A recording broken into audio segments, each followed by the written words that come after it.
because I believe so strongly in the message of public television. I believe so strongly in the idea that we have a spiritual deficit in this country, and that we don't have an information deficit. There's plenty of that, but there's a deficit of spirit, a deficit that says there's not enough of us that feel connected to the highest and the greatest part of ourselves. And these top 10 principles that I have put together here for this program, you might want to jot down. You might want to go into your desk and just take out a little piece of paper. But I think if you practice them and look at them and see them, they come from someone who's had a burning desire, but has also been living a life in which I have felt independent of the opinions of others in terms of whether or not I should or shouldn't be doing that. There's something that I allow to consult myself, within myself, rather than looking outside to see if this is right or not. And so let me just I'll number them and I'll go through them and I'll give you some examples of them, and you decide whether they're to your liking or whether they work or not. The first of these principles came from a Vedantic scholar in the 10th century. His name was Tilopa. It's not exactly bestseller books, but it's the kind of thing that really excites me, because I think of going back 1,000 years or 2,000 years and reading what some of the greatest minds had to say and how open they were to the potentiality that each and every one of us have for greatness. And this first principle says, as Tilopa put it, have a mind that is open to everything and attached to nothing. One of the central principles of my life is that no one knows enough to be a pessimist about anything. And that each and every one of us, when we close our mind to what is possible for us or what is possible for humanity, closes off the genius that resides and lives in each and every one of us. Having an open mind doesn't necessarily mean finding fault with all of the things that you've been taught by others. It means opening yourself up to the potentiality and the possibility that anything and everything is possible. So having a mind that is open to everything and attached to nothing really means finding within ourselves the ability to get rid of a trait that I find so common in the contemporary world. Do you know that most people that I meet spend their lives looking for occasions to be offended? They actually are out there hoping that they can find some reason to be offended. And there's no shortage of reasons. They're out there everywhere. The way this person dressed, what this person said, they turn on their TV, they hear the news, they're offended by this, someone used language that they didn't like, someone doesn't share the same customs that you, and people all day long. In fact, if you keep track tomorrow, you will find probably 100 reasons that you can go around being offended. But a mind that is open to everything and attached to nothing is a mind that says, I'm never looking for anything to be offended by. And that whatever anybody else out there has to say, my response to that is, that's an interesting point of view. I've never considered that before. I remember being interviewed for a morning television show, and the woman that was interviewing me said, how does it feel to be talking to audiences where people have all of these strange beliefs, these weird things that they come to? And it intrigues me, because one of the things that Emerson said is, in one of his very first essays, he says the first thing we have to say respecting what are called new views here in New England, where we are right now, is that they are not new, but the very oldest of thoughts cast into the mold of these new times. And that was in 1842. He was speaking about that. And this woman asked me the question. She said, doesn't it offend you that there's people out there and they're talking about people using crystals to heal somebody. And I remember my response. My response was that if I've got hemorrhoids and somebody out there is convincing me that crystals are going to heal them, I'm ordering crystal chairs. Why not? I mean, all you have to do is understand something called a placebo. And what is a placebo? It's nothing more than a convincing belief. If I hand you this pill and say this pill is going to cure your arthritis, and you take it and the pill is just a sugar pill, but your arthritis disappears, I'm into buying those placebos. Where can I get some of those placebos? And it's true of everything. And it's when you think about all the things that we enjoy and what our life is like, it took people who had a mind that wasn't closed to allow us to make the progress that we've made. Progress is impossible if you always do things the way you've always done things. But the other word in this, what Talopa said, is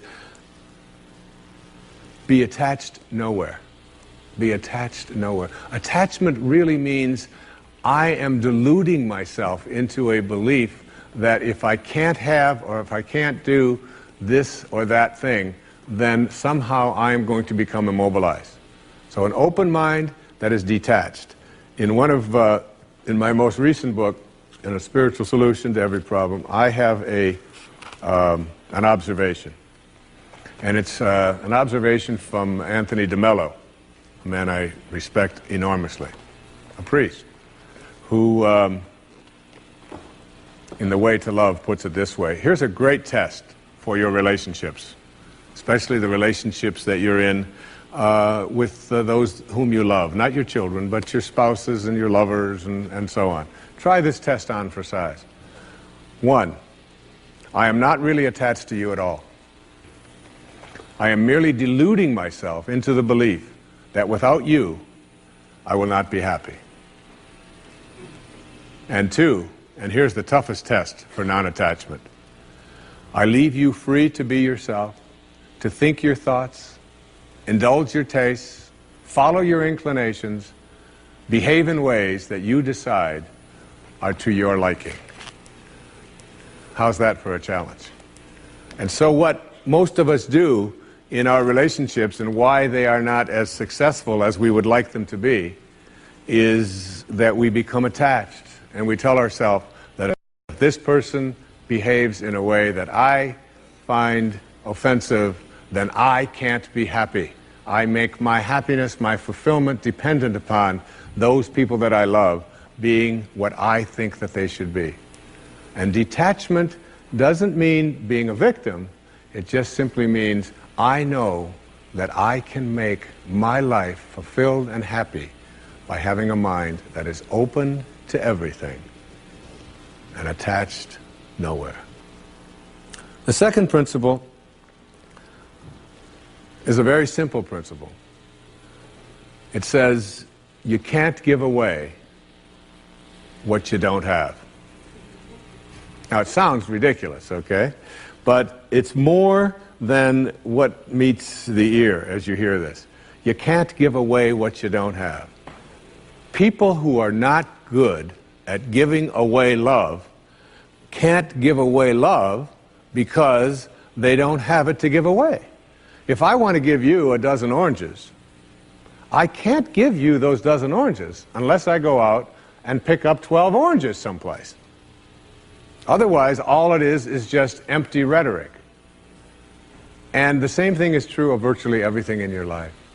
You can't give away love for others if you don't have love in here to give away.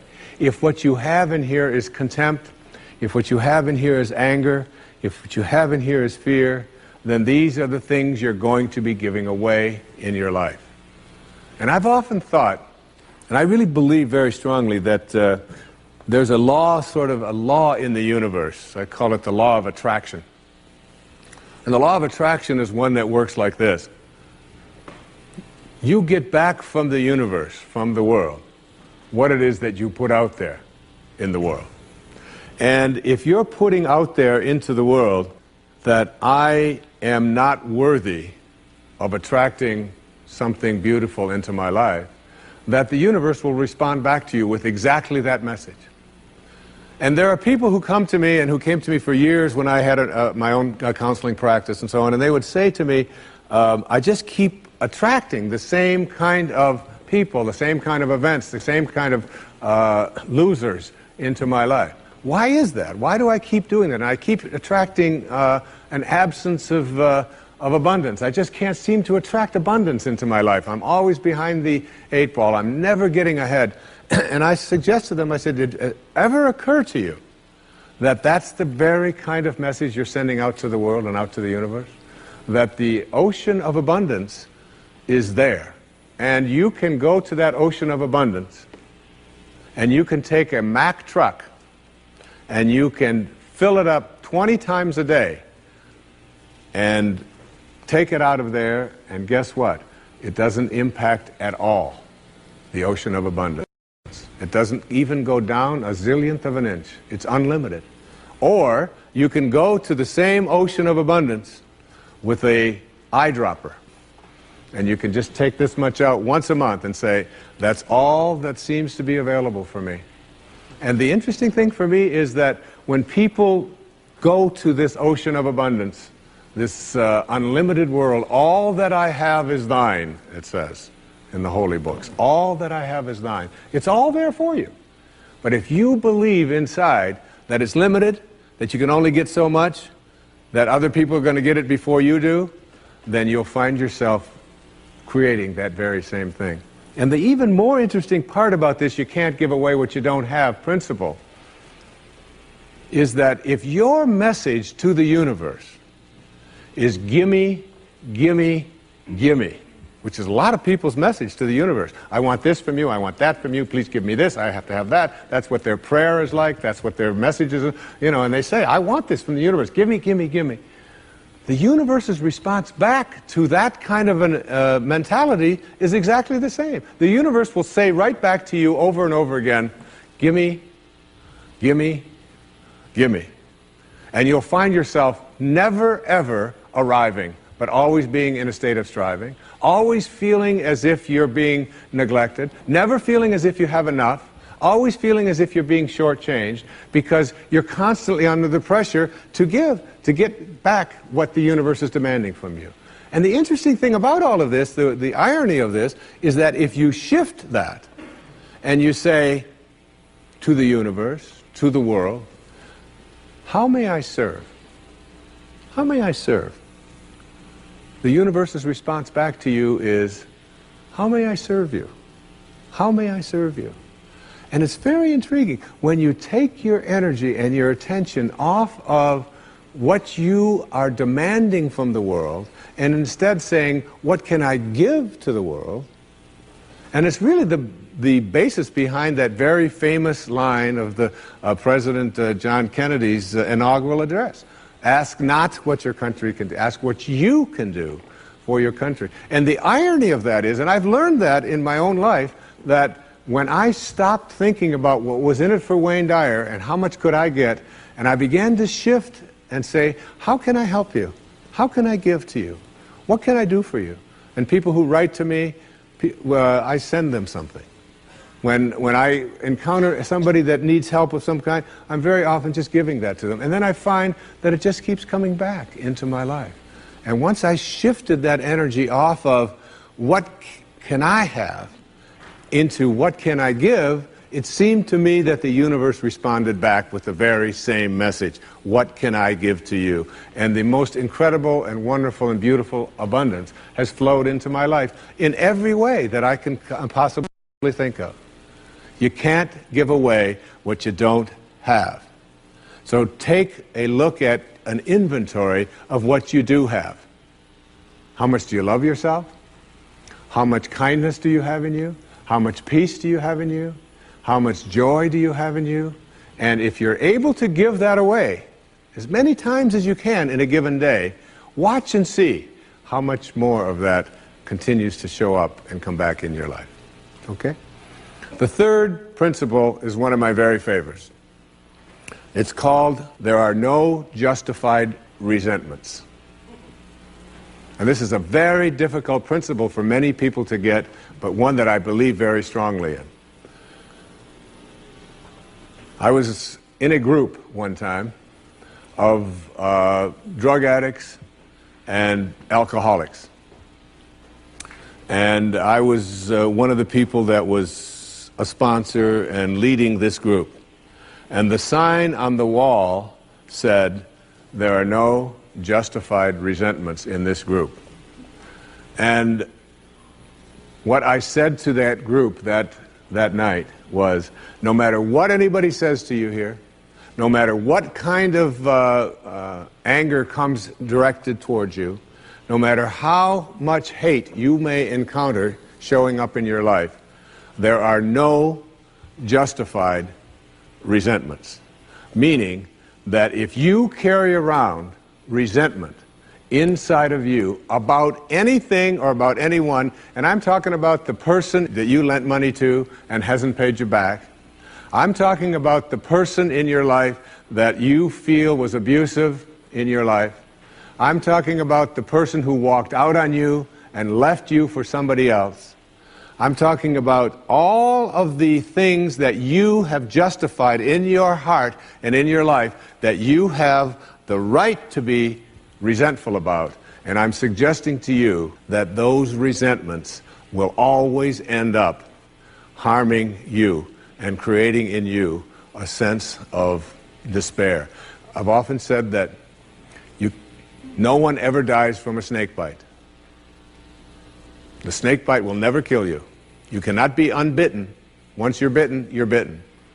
But it's the venom that continues to pour through your system after the bite that will end up destroying you. So now you have to take a look at all of the resentments that you may have in your life. And I'd like to suggest to you that I think there is a wonderful metaphor for this that I have created in my life for how to make this work. And I think that Regis Philbin is the one who's responsible for it, all right? My buddy Regis. There's a show called Who Wants to Be a Millionaire that has been popular all over the world. I was in South Africa, it comes on, all right? I was in Australia, and they've got their own Australian version. And in Greece, they have the Greek edition of Who Wants to Be a Millionaire. And basically, this show has two levels that you have to get to. Now, the first level is the $1,000 level. And at the $1,000 level, you basically have to answer a question like, on your hand, you have some digits. Those digits on your hand are called your feet, your nose, your ears, your fingers. And everybody who ever goes on the show has this horrible dread that they're going to go out on one of those questions, right? So basically, in order to get to the $1,000 level, all you have to do is answer 5 pretty simple questions in order to get to the $1,000 level. Now, on this program, the $1,000 level for you in this metaphor means that you will leave with something if you get this. At least get this. This is the $1,000 level. You must send blame out of your life for any conditions of your life. Blame has to go. All right? Now, blame means if you're sitting there with a disease, you say without guilt, it's mine, I take responsibility for it. This means that if you have been through any tough circumstances in your life, this means if you have a minimal amount of financial security in your life, this means if your children don't get along with you, this means that if your neighbors are taking up a petition to get you out of the neighborhood, whatever it might be that's going on in your life, you name it, and everybody across this great country and across this world has a series of these things that you're willing to say, I am here because of the choices that I have made right now. I'm willing to say that. Even though it's difficult, and we know it's really not your fault. We know really there's a lot of people out there who are really bad, all right? But you're willing to say no blame. That's the first level, all right? That's where you understand no justified resentment. And then on the Who Wants to Be a Millionaire show, there is what is called the $32,000 level. And the $32,000 level is not only an opportunity for you to walk away with a sizable amount of goodies, which you can walk away from tonight in this program, but it also is the door opener to multi-wealth. But you got to get to this in order to have an opportunity to move into these transcendent levels, all right? Millionaire spiritual status, all right? You got to get through these next 5 questions. And this $32,000 question, or level rather, comes to this. It came to me from a quotation that I used in the writing of A Spiritual Solution to Every Problem. I read a book that was written a couple of thousand years ago by Patanjali, the Yoga Sutras, the aphorisms of Patanjali. And one of those sutras, one of those aphorisms, observations that this brilliant man made almost 2,000 years ago was this. He said, if you become steadfast in your abstentions of thoughts of harm directed towards others, all living creatures will cease to feel enmity in your presence. Now this translates to blame, pretty basic, no more blame. I'm just not going to assign responsibility to other people for where I am, because now I have an opportunity to get rid of it. If I think someone else caused it, then I've got to wait for somebody else to change in order for me to get rid of it, and you might wait forever for that. But if I take responsibility for it, I can do something, including move on, which might be the most important thing to do. All right? But at the higher level, when there are no justified resentments, what you are doing is what St. Francis did, Francesco. What you are doing is you are at a place where you are sending love in response to hate. You are literally saying, no matter what comes my way, I am going to be steadfast in my abstention of thoughts of harm directed toward others. I'm going to work hard at, no matter what comes my way, having it come out of me what I want to come out of me, and that is love, and that is a higher energy. And if you can get to that level, Patanjali said, all living creatures will cease to feel enmity in your presence. I have a little girl, a precious little girl. I have 6 precious girls and 2 precious sons, but I have a little girl who is almost 12. And she loves animals like no one I've ever met in my life. I mean, her whole life revolves around animals.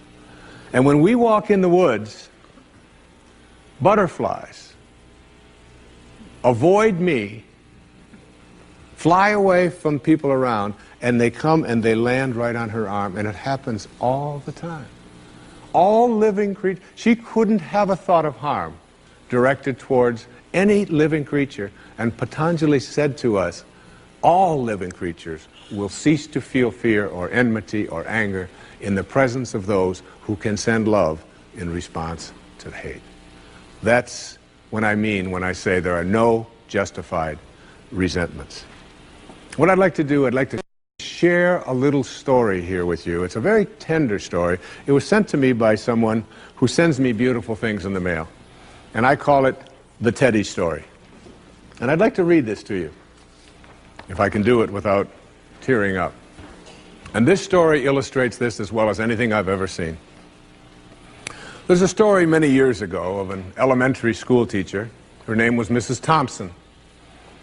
As she stood in front of her 5th grade class on the very first day of school, she told the children a lie. Like most teachers, she looked at her students and said that she loved them all the same. But that was impossible, because there in the front row, slumped in his seat, was a little boy named Teddy Stoddard.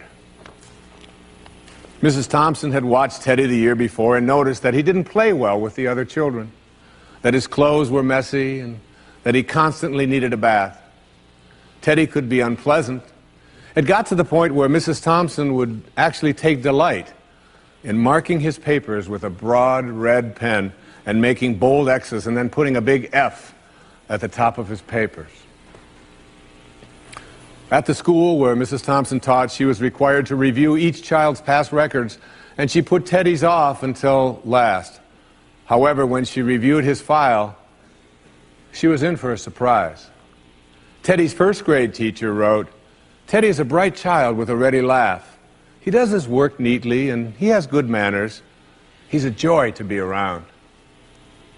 His second grade teacher wrote, "Teddy's an excellent student, well liked by his classmates, but he's troubled because his mother has a terminal illness and life at home must be a struggle." His third grade teacher wrote, "His mother's death has been hard on him. He tries to do his best, but his father doesn't show much interest, and his home life will soon affect him if steps aren't taken." Teddy's fourth grade teacher wrote, "Teddy's withdrawn and doesn't show up much interest in school. He doesn't have many friends, and sometimes he even sleeps in class." By now, Mrs. Thompson realized the problem, and she was ashamed of herself. She felt even worse when her students brought her Christmas presents wrapped in beautiful ribbons and bright paper, except for Teddy's. His present was clumsily wrapped in heavy brown paper that he got from the grocery bag. Mrs. Thompson took pains to open it in the middle of the other presents. Some of the children started to laugh when she found a rhinestone bracelet with some of the stones missing and a bottle that was 1/4 full of perfume. But she stifled her children's laughter when she exclaimed how pretty the bracelet was, putting it on and dabbing some of the perfume on her wrist. Teddy Stoddard stayed after school that day just long enough to say, "Mrs. Thompson, today you smell just like my mom used to." After the children left, she cried for at least an hour. On the very day, she quit teaching reading, writing, and arithmetic, and instead, she began to teach children. Mrs. Thompson paid particular attention to Teddy. As she worked with him and his mind seemed to come alive, the more she encouraged him, the faster he responded. By the end of the year, Teddy had become one of the smartest children in the class, and despite her lie, became one of her teacher's pets. A year later, she found a note under the door from Teddy telling her that she was still the best teacher he ever had in his whole life. 6 years went by before she got another note from Teddy. He then wrote that he had finished high school third in his class, and she was still the best teacher he ever had in his whole life. 4 years after that, she got another letter saying that while things had been tough at times, he stayed in school and stuck with it, and would soon graduate from college with the highest of honors. He assured Mrs. Thompson that she was still the very best and favorite teacher he ever had in his whole life. Then 4 more years passed, and yet another letter came. This time he explained that after he got his bachelor's degree, he decided to go a little further. The letter explained that she was still the best and favorite teacher he ever had, but now his name was a little longer. The letter was signed Theodore F. Stoddard, M.D. But the story doesn't end there. You see, there was yet another letter that spring. Teddy said he'd met this girl and was going to be married. He explained that his father had died a couple of years ago, and he was wondering if Mrs. Thompson might agree to sit in the place at the wedding that was usually reserved for the mother of the groom. Of course, Mrs. Thompson did, and guess what? She wore that bracelet, the one with the several rhinestones missing, and she made sure she was wearing the perfume that Teddy remembered his mother wearing on their last Christmas together. They hugged each other, and Dr. Stoddard whispered in Mrs. Thompson's ear, "Thank you so much for making me feel important and showing me that I could make a difference." Mrs. Thompson came with tears in her eyes and whispered back, "Teddy, you have it all wrong. You were the one who taught me that I could make a difference. I didn't know how to teach until I met you." Isn't that a beautiful story? Yeah.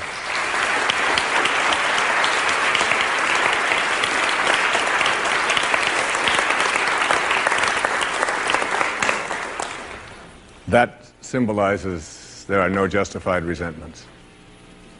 Work at reaching that $32,000 level, the place where the only thing you have to send is love, because that's what's inside. And that's the message of our greatest spiritual teachers. That's all they ever had to give away. The next principle I call don't die with your music still in you.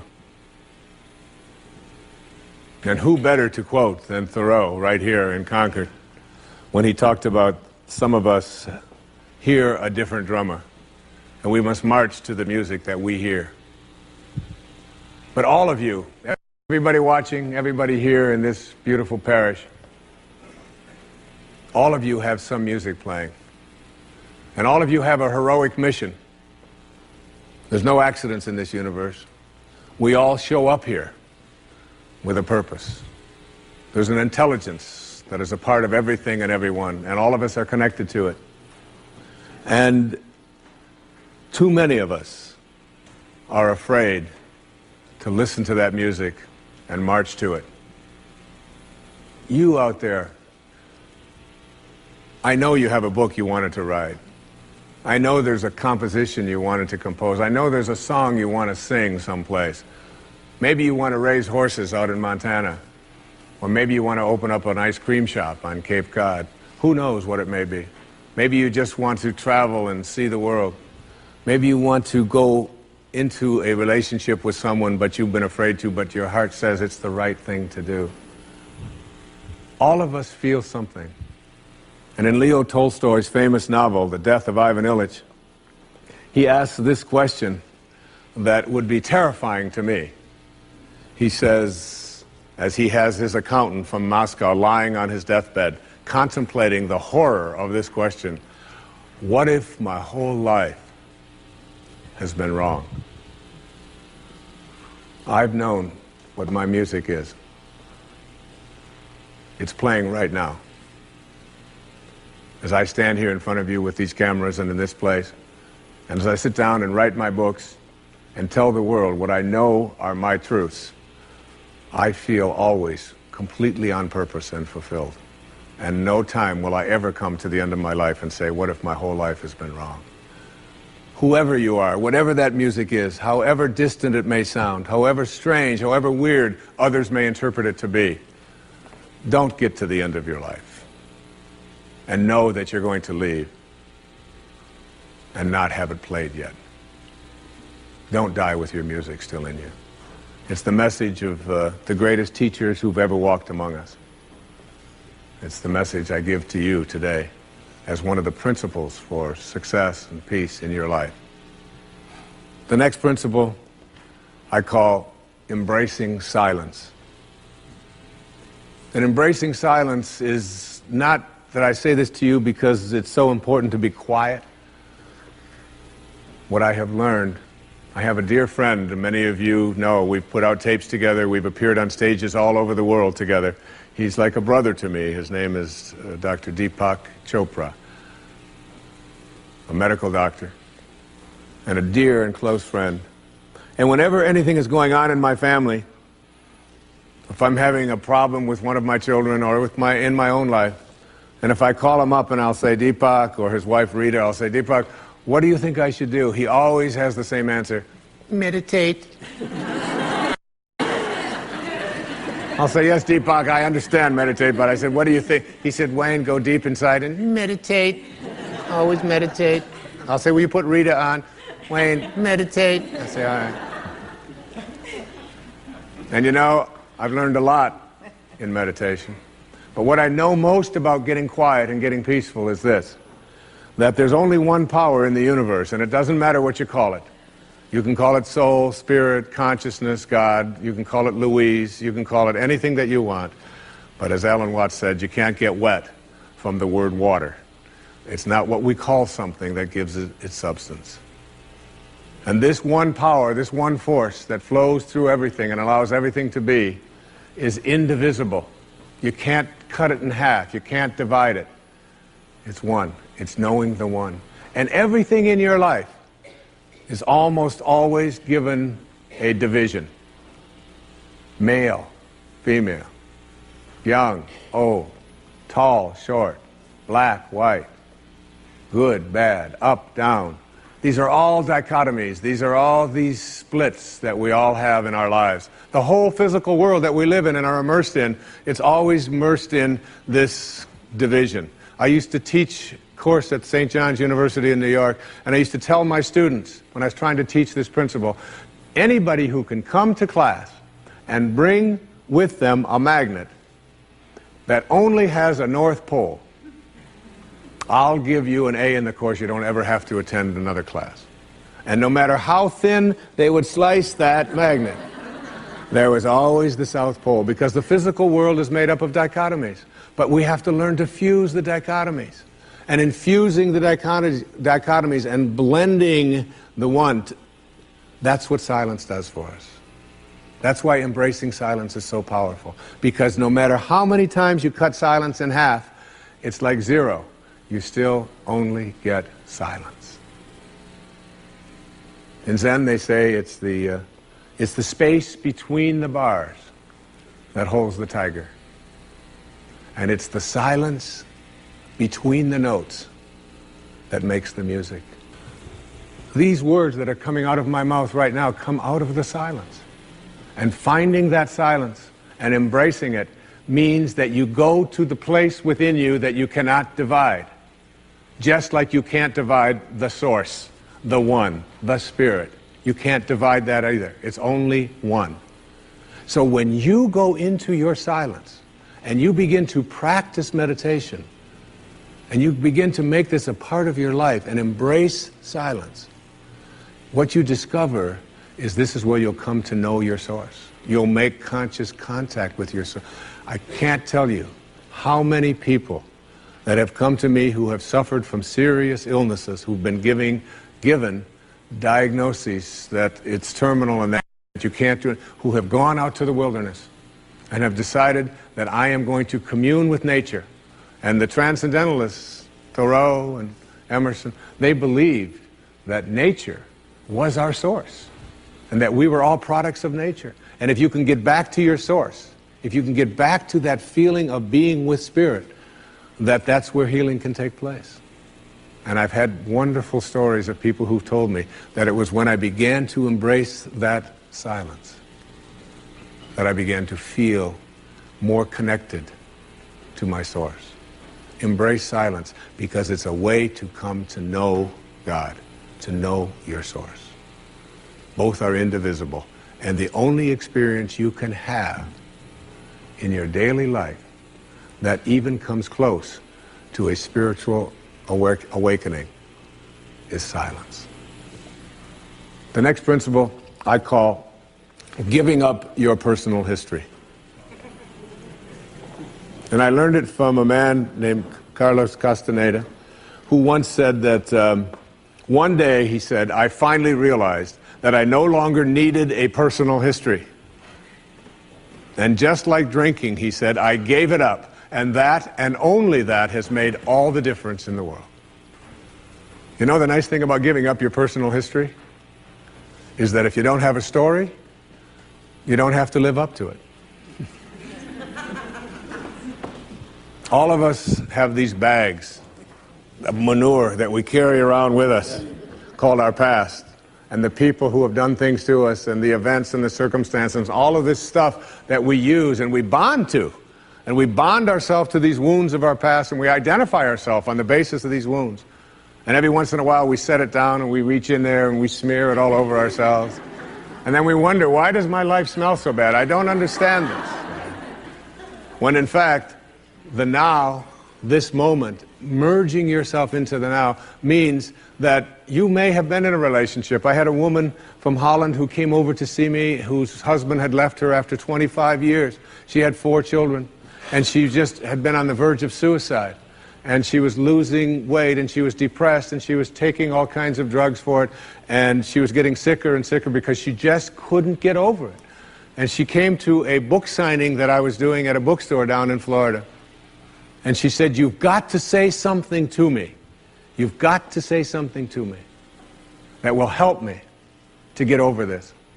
And I told her this line. I said, give up your personal history. Merge yourself here, now, into this moment. And those 25 years are something, if you want to understand how to do it, think of your past as, oh, this hat. And this is your past. Now, you can't just set this thing down over here and walk away from it and give up your personal history, because you'll always have it there to look back at. What you do is you pick up your past and you embrace it. You understand it, you accept it, as I had to go through these things that I had to go through in order for me to get to this place today, and the evidence for that is that I did. You don't need any more evidence. You did. And then you toss it. You toss it. You embrace it, and you toss it. And you merge into the now by giving up your attachment. And some of you have heard me use the metaphor of the wake. Alan Watts talked about the wake is not what drives the boat. The wake is just a trail that is left behind. That's all it is. And so is the wake of your life. And the wake doesn't make the boat go, and neither does the wake of your life, the reason why your life is going in the direction that it is. The wake is a trail that is left behind, and it's an illusion to believe that it is the cause of your suffering or your struggles or your difficulty. Give it up. Let it go. Embrace it, understand it, get help doing that if you must, and then move into the now. The next principle I call, it's from a line of Albert Einstein. He said, you can't solve a problem with the same mind that created it. In order to work at solving these things called problems in your life, you have to change your mind. It is your mind where they live. It is your mind that created them. There is where you experience them. They're all illusions. You must change your mind. Literally rewrite your agreement with reality. One of the things I had said earlier is that one of the most difficult things to do in the world is to admit that you were wrong. Admitting that you were wrong is nothing more than saying, I have been making choices with my mind that have created things in my life that are not working. And I no longer intend to continue making those choices. I was wrong. You don't have to make a declaration of it. You don't have to go out and feel guilty about it. You just simply say, it didn't work. The relationship that I was in before, I behaved in these ways. I didn't realize that it wasn't working for me. Now I do, and this is where I choose to be now. The secret of a successful relationship is, to me, understanding that you put your attention and your energy in a person on what you love rather than what you don't love. Robert Frost said it so beautifully. We love the things we love for what they are. For what they are. Not for what they ought to be, not for what they used to be, but for what they are. So when you look into the eyes of a person you're in a relationship with, whether it's your children, you catch them doing things right as much as you possibly can. That's oftentimes takes a lot of hunting, but you'll find it. And when you think that my relationship isn't working, remember, it's in my mind. What am I thinking about that person? And if I could just change my mind and put my thoughts on what I love about this person and keep them there, that makes the relationship flourish. And there are people who go through their entire relationship history with no anger, no hatred, no bitterness, and only love. The next principle is, I call it, treating yourself as if you already were what you would like to become. In other words, you get out in front of your life and you see yourself as having already what you know you'd like to have and deserve to have. My children know how to do this perfectly. I have a daughter who wanted a prom dress, and the prom dress was way outside the budget that I thought a prom dress should be. Well, I thought a prom dress shouldn't cost over $20, so I do have a problem, right? But I upped it to somewhere around $250. I don't know how much, whatever. To me, it was still more than I paid for my first house, okay? But at any rate, she called and said, Dad, this is the only prom dress I could wear. I've got to wear this prom dress. If I don't wear this prom dress, it's just on and on and on with this wonderful. You know, I saw a wonderful book about how to raise teenage daughters. The title of it is Get Out of My Life, but first drive me and Cheryl to the mall. All right, that's the actual title. It's a good book. And so I told Serena, I said, it's just beyond the budget. I've got a certain amount of money that I'm willing to put for it. And she said, but I've already seen myself wearing it. I've already tried it on. I have a picture of myself in the dress in my living room, and I've already showed it to the guy who was taking me to the prom. I mean, it was this whole thing about, and she already saw herself in it. I said, well, if you see yourself in it, then you're going to have to also see yourself as earning the difference between what I'm willing to pay. And she drew up a contract. She went onto the computer, and on the background of the computer, you know, where they have these little background things they put on, there was 500 pictures of the dress, all right? And she signed a contract and said, I'll babysit, I'll do this, I'll do that, and I will pay the difference. And she did, and she wore the dress, because she understood that you treat yourself as if you already are what you'd like to become. There's a genius in you. You have to treat yourself as if you already were that genius. There's something you're completely capable of. See yourself as already there. Then you'll act upon those thoughts, because the ancestor to every action, said Emerson, is a thought. The next principle is called treasuring your divinity. Treasuring your divinity. There's a wonderful observation that I saw from Emerson in Self-Reliance. It's about trusting your divinity, knowing that you are connected to your source, knowing that you are a divine creation and that there are no accidents.